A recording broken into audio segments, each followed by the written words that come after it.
So each one of those squares it's cutting out is a grid. We've got the speed on the left there and the power on the back. So right now I think it's running 60% power at 2 millimeters a second. We're not going to be able to have this open very long though, because it's getting rather smoky in here already for trying to cut this. It's going to keep increasing in power until we find one that gives a nice clean cut. This thick of wood, honestly, it might not even get through with this test grid because it's only doing a single pass. I think the actual settings that were maybe close to recommended were 100% power, 4 millimeters a second, and 2 to 3 passes to get a nice clean cut. But I wasn't exactly sure what the exact makeup of this plywood was, so we're trying out some different things to kind of see how much it takes to actually cut through it. And this is, again, 6 millimeter thick, so it's pretty thick stuff.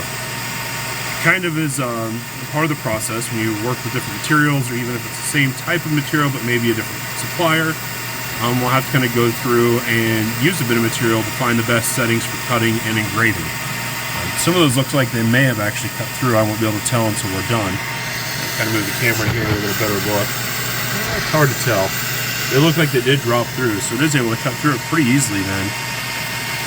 Now it'll be kind of a matter of not just cutting through it, but how well the cuts look, how burnt the edges look, that sort of thing. If we don't necessarily want to go with the highest power if we don't have to and burn the heck out of the wood, we might have to kind of go a little bit lower power, a little bit slower.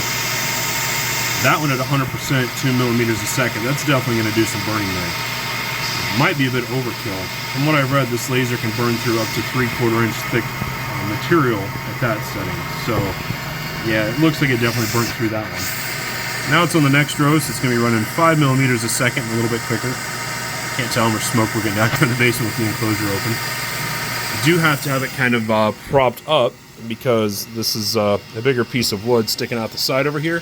So it's no problem. I just prop the enclosure up and it sticks out underneath the frame over there, so everything's good. Essentially, we could work on as big a piece of wood as we could fit in here. Sometimes they'll actually go through and if it's a big sign they're cutting out, you can have it etch little marking points on it every so often, and you can have the laser do as much as it can do. Slide the board down a little bit and start again and just keep working off where it left off, or starting off where it left off. Quite a bit of cool stuff we're going to be able to do with this. I need to go. No, okay, that's all right. Looked like there's going to have maybe a bit of a flame there. So, just kind of an update, showing some things that this can do and kind of going through the process of setting up. I think that's just the way the light's glaring in the camera made it look like it was a bigger burn mark than it may have been.